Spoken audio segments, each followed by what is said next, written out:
Imagine this. You have to write a single rulebook for a brand new nation of 300 million people. Oh, and by the way, that nation is literally on fire, tearing itself apart. That right there is the story of India's constitution. It's an absolutely epic tale of forging unity from the chaos of division.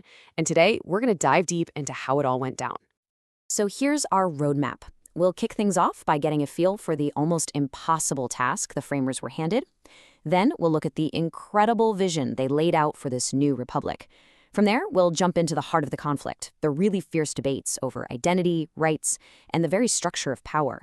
We'll even get into the emotional battle over a national language, before finally seeing how, against all odds, a single unified document was forged in that fire of debate. All right, let's set the scene. We're talking about the period between 1946 and 1949. A group of remarkable people are trying to write the rule book for a new India, all while the old India is being violently ripped apart. And that enormous challenge is actually a big clue to a fascinating bit of trivia. Why is the Indian Constitution the longest written constitution of any country in the world? Well, the answer really lies in the staggering complexity of the society it was trying to hold together, especially at that exact moment in history. You see, the late 1940s in India were a mind-bending paradox. On one hand, you had this incredible, explosive hope. India was finally free, independent on August 15, 1947. But at the exact same time, this joy was just completely overshadowed by a profound tragedy. The country had been violently divided, and the horrors of partition cast a very, very dark cloud over the birth of this new nation. And this wasn't just a sudden thing. The context of violence had been building for years. You had the Quit India movement, a massive naval uprising in '46, the horrific Great Calcutta killings that kicked off a year of riots, and then, of course, the unimaginable trauma of partition itself. And if that wasn't enough, you had to figure out what to do with hundreds of independent princely states.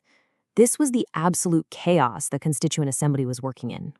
So, in the middle of all that turmoil, how do you even begin to build a nation? Well, you start with a vision. You start with a clear idea of what you're building. And this is where the Constituent Assembly laid its foundation with something called the Objectives Resolution. Now, this resolution, which was introduced by Nehru, was way more than just a fancy introduction. You can think of it as the moral compass for the entire Constitution. It declared India would be an independent sovereign republic, and it promised its citizens justice, equality, and freedom. And so critically, it guaranteed protections for minorities, for tribal areas, and for other marginalized communities. Nehru himself made the ambition crystal clear. He said, look, we're not here to just copy-paste what the West has done. He argued that while they could learn from others, any system India created had to be uniquely Indian. It had to, in his words, fit in with the temper of our people. But, agreeing on big, beautiful ideals is one thing. Figuring out how to actually protect the rights of hundreds of millions of incredibly diverse people, that's a whole other ballgame. And this led to some of the most intense, fiery debates in the entire assembly. So, the first major battle was over this concept called separate electorates. This was a system left over from the British, where basically a Muslim citizen could only vote for a Muslim candidate, a Sikh for a Sikh, and so on.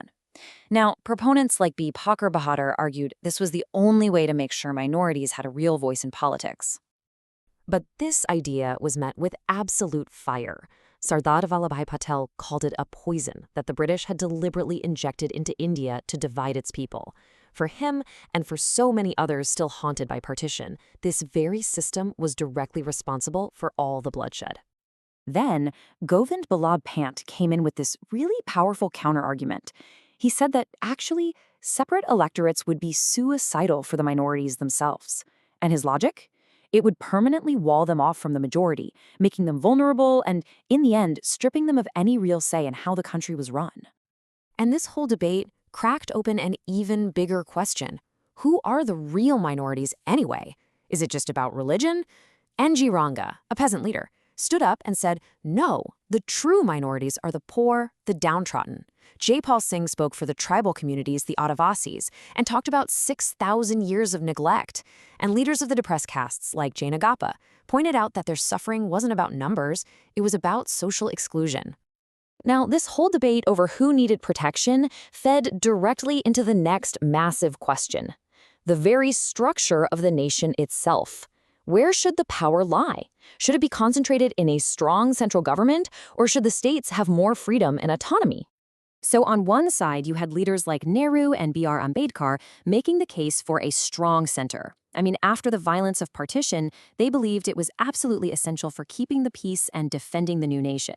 But on the other side, you had leaders like K. Santhanam from Madras, who warned that a super powerful center would just financially cripple the provinces and could even lead to a revolt. The solution? Well, it was a classic brilliant compromise. 3 lists of power: a union list for the center, a state list for the provinces, and a concurrent list where they'd share the work. But, and this is a big but, let's make no mistake, the whole system was deliberately tilted. The union government was given a clear advantage, creating a really powerful central authority designed to hold this very fragile nation together. Of all the debates, though, perhaps the most emotional, the one that touched the deepest nerves of culture and identity, was the question of a national language. I mean, how do you forge one nation when your people speak hundreds of different languages? The passion on this issue was just explosive.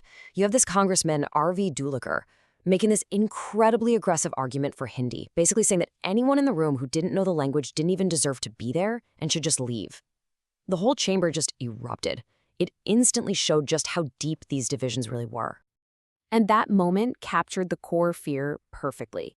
For people who didn't speak Hindi, this was never just about language. It was a deep, visceral fear that one culture, the culture of the North, was trying to dominate everyone else and erase India's incredible diversity. Durgabai, who was from Madras, articulated this fear just perfectly. She said that the big push for Hindi was seen in the South as a direct attack on the very idea of India's composite culture, a culture that was supposed to be enriched by many languages, not dominated by one. In the end, the resolution came in yet another delicate compromise. And the details here are so important. Hindi was named the official language, but not the national language. That distinction was everything. English would stick around for 15 more years, and provinces were given the freedom to do their own work in their own regional languages. It was a solution designed specifically to cool everyone down. And all of this brings us to the very nature of the Constitution itself. See, it wasn't some perfect document handed down from on high. It was an artifact. It was something forged in the heat of debate and hammered into shape through endless, difficult compromise. And yet, for all the arguments, and there were a lot of arguments, what's truly incredible is what they all agreed on. There were 2 revolutionary ideas that had almost total support. First, universal adult suffrage, giving every single adult the right to vote from day one, an unbelievable act of faith in democracy. And second, a deep commitment to secularism, guaranteeing equality for all religions in a uniquely Indian way. At the end of the day, the framers wove together all these countless arguments and negotiations to create a single document, a document designed for one main purpose: holding together one of the most diverse, complex countries on Earth. It was an achievement born not from absolute certainty, but from compromise. And that kind of leaves us with a final hot, doesn't it? Over 75 years later, is that spirit of compromise still its greatest strength?